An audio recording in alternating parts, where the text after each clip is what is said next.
Yo, what's up mga kababayan? Ito po si Kabayan Doy. Welcome back dito po sa Doy TV Sports. Well, ang ating pag-uusapan ay ito, Game 2 po ng labanan po ng San Miguel Beermen at itong TNT. Anong prediction ko dyan? Sino mananalo? Ito pa, Justin Brownlee, balik na po ng Pilipinas. Ayan. Of course, Barangay Ginebra, babalik, no? Yan ang ating pag-uusapan at mga pa-shoutout. Bago po yan, salamat po sa 3K followers ng ating pong channel. Diyan po sa Facebook at ito pong ating YouTube, Nako. Kailan kaya magiging 20K yan? Baka naman, subscribe na. Follow and subscribe. Alrighty. So dito na po tayo sa ating gustong pag-usapan, no? Mabilisan. Ginebra, Brownlee, nasa Pinas na ulit. Ayan, nakita ko sa post ng sa Facebook, no, na siya nasa airport, hila-hila, tulak-tulak, no, yung kanyang mga bagahe. Ayan, ang pagbabalik ni JB. Ayan. So marami po ang pabor, no, na big man daw muna. Okay, ako naman dito, pumabor din naman ako. Okay, hindi naman po ako dyan, hindi ko itatanggi. Pero sinabi ko sa inyo na ang resume po ni Justin Brownlee, finals. Di po ba? Natalo lang sa TNT, pero finals po ang resume niya. Dadalhin ka sa finals, okay. So, yan ang plano, di ba? Ngayon, ng Ginebra, babalik siguro, of course, i-integrate nila sa system si Abyss, no? So, everything's fine, no? At si Jason David, kita nyo naman, no?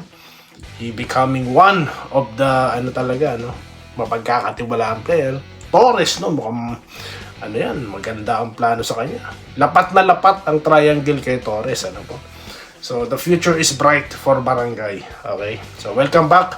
And of course, syempre, isa rin sa mga dahilan, no? Next month na ang susunod na window ng Gilas, no, or ng FIBA, kung saan magpa-participate siya for the Gilas Pilipinas. Alrighty. Okay, so yan po ang mga kaganapan. Dito tayo ngayon. Walang halong fake news. San Miguel tayo at TNT naman ang usapan, Naglalabas ng prediction itong yung account na may pangalang Paul Artadi. Okay. Ano ba yan? Puro na ng prediction. Mag-analyze naman minsan, no? Yung mga naglalabas ng prediction, dapat maglabas naman din ng pag-a-analyze. Lalo na, excited kaming marinig yan, no? As a PBA fan. Kasi, former players kayo, no? Hindi yung maglalabas ng, subline. Anyway, wala naman pong masama doon. Okay lang naman yun, no? Yun na nga lang, nababash kasi nga, sabi ko nga, he's a former player, no? Okay, sino ba mananalo? Di ko alam. Pag-usapan natin, ganito natin pag-usapan. Ito po ang kung paano tayo mag-prediction, Okay, sa nakaraang laban po, nakita nyo naman kung gaano po, no, yung ginawa ni Junmar Fajardo. Pero kulang pa din kasi nga tinalo sila. So Junmar Fajardo, kahit po kita natin na kayang depensahan, no, sa panonood natin, no, pero sa puntos iba ang sinasabi, 24 points, no. Tautuwa may 22 kasi nga sa kalagitnaan ng laro nakawala po ang San Miguel sa gusto nilang mangyari, which is inside, okay, which is basic basketball po yan, no. Sabi ko naman sa inyo, pag kaya nyo mag-basic no basketball sa loob nyo titirahin, malaki ang chance nyo, diba? Yun na nga lang po, sayang, no, ang sunod na double digit lang dito si CJ Perez, hindi pumutok si 4-0 Trollian. Si Ross Lassiter. Kasi nga po, nagkaiba ang depensa sa kanila ng Ginebra at ng TNT. TNT all throughout the game, they're all covered talaga. Diba? Hinahayaan nilang manalasa sa ilalim sila Junmar, pero yung nasa labas, hindi talaga nila patitirahin. So, ang ganda po ng defensive plan nila na execute ng tignan nyo yung Kahilig, 0. Pero mo the greatest shooter or yung 3-pointer na may mataas na percentage sa PBA, 0, Lassiter, Rosales, Teng. So wala po sila rito talaga binigyan ng field goal, no? Sa mga shooter na yan. Okay? So, ito si Trollano, yung 4 points niya, dapat 0 din yan di ba? Kung di pumasok yung 4 niya. Okay? So, pero, San Miguel yan. Malakas pa din yan. Babalik at babalik. So, titignan ko lang ang diskarte mamaya. Okay? Kasi nandun na yung inside, nakita na nila ang technique pero, sa Chat Reyes naman, ito naman din, no? Gagamitin yan. Okay, sa loob tayo titirahin. Sige, ganito gagawin natin. So, usual takbuhan pa rin yan si Chat Reyes, no? Okay. At titignan ko kung paano ang adjustment niya. Pagdating sa ilalim, ang San Miguel naman, kung paano magre-react ang depensa nila kapag tinakbuhan sila ng TNT. Especially Kelly Williams, no? Nakita na natin ang gagawin niya.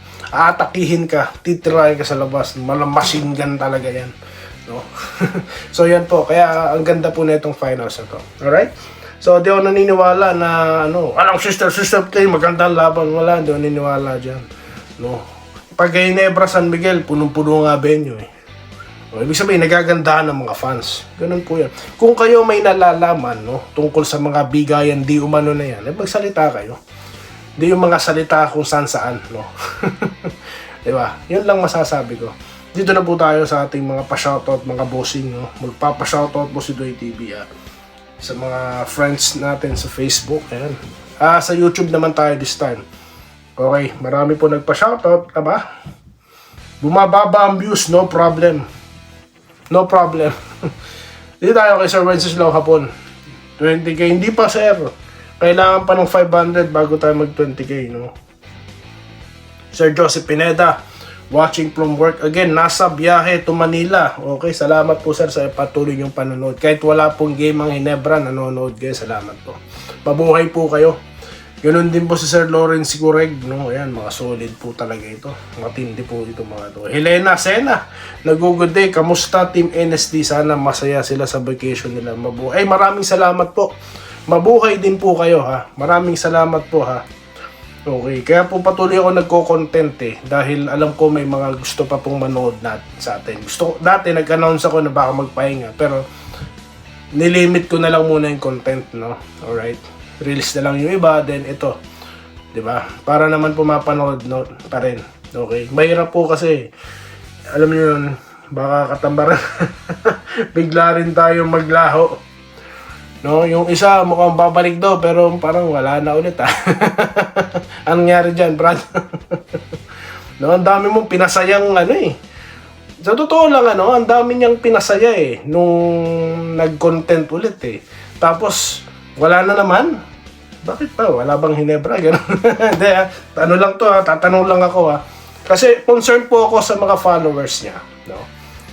Yun ang sinasabi ko sa inyo mga boss Ako alam ko may mga nag-aabang Kaya regardless of alam kong mahina to, walang magunood. So what? Di po ba? Anyway, isa hobby pa rin naman po. Lalo na kung OFW ka. Kailangan niyo po ng maraming hobby para maibsan po ang alam niyo na.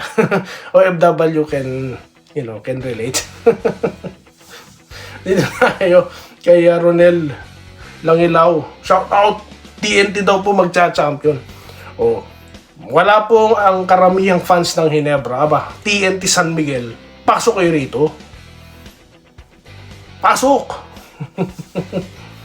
Lawrence Curegolet.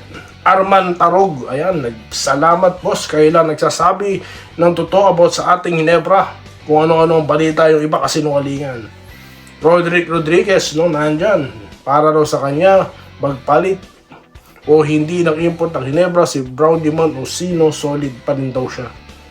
Ito po si Blue Cat TNT ito. Good day boss. Basta importante panalo TNT. Trollano nakachamba pa. Yung pumasok Muntik na yung 3-point shot pag pumasok yun. Baka baka okay. Romel Sales, nag-good day. Okay. Chamba lang daw ang TNT. Okay. Well, alam nyo, yun nga, tinalakay natin yung mga senaryo pwede mangyari, magiging prediction nito. Ito pa pala isang prediction ko. Tingin ko nararamdaman ko, may mamagic bunot yan. Bakit ko nasabi to? May dahilan. Hindi anyhow. Kasi nga, nabanggit daw na yung bench daw no? Bench daw ang tawag dito. Bibigyan ng participation or aasahan ng bench. So, alamin natin yan mamaya sa laro na mismo. Okay, yan ang prediction ko. May mababadjig bunot dyan. Okay? Dito tayo. Kirino Agamata, nagpapa-shoutout, no? Tawagan mo na lang ako, in short, Aga. Ayan, shoutout kay Aga. Isa akong senior since ABC team pa, si Big J. Panahon ni Jaworski, era, nandito ako laging manonood sa Duplas DRT. Balungkot lang po si Sir dahil di nakapasok ang Jenkins, bawi na lang. Okay lang po yun, Sir. Masaya naman sila. Nagbabakasyon. Nakita ko po si Ma'am Arlab. Nasa jet ski sila. Yo, saan po ba yan, Ma'am? No? Nag-enjoy po. Hayaan po natin mag-enjoy, no? Yung ating mga Barangay Ginebra players, no? Huwag kayong mag-alala, I got you. Nandito pa naman. Hindi ako nag-break. Okay. So maraming salamat po sa inyo lahat, ha. Sa mga hindi ko po nabanggit, naku po, si Reyna Ngaska, no? Nandito kayo. Sige, basahin ko to, ha. Andres Ito Alantason, nandyan po. Malabo daw pong masweep ang SMB, pero malaking chance TNT. Kasi may mga nagsasabi, yun naman po is out of lang naman. Kasi nga, yung iba medyo nabuisit dun sa prediction ni Ginoong Trulano. Kaya nasabi nila, baka kayo masweep. Yun. Pero, hindi. Junmar. May Junmar po. Mangangatawan ako. Tignan po natin mamaya. Okay, maraming salamat sa inyong lahat. Stay safe and of course, enjoy the game, guys. Maraming salamat po sa inyong lahat. Salamat po sa panonood. Subscribe na para sa mga susunod na basketball at boxing videos.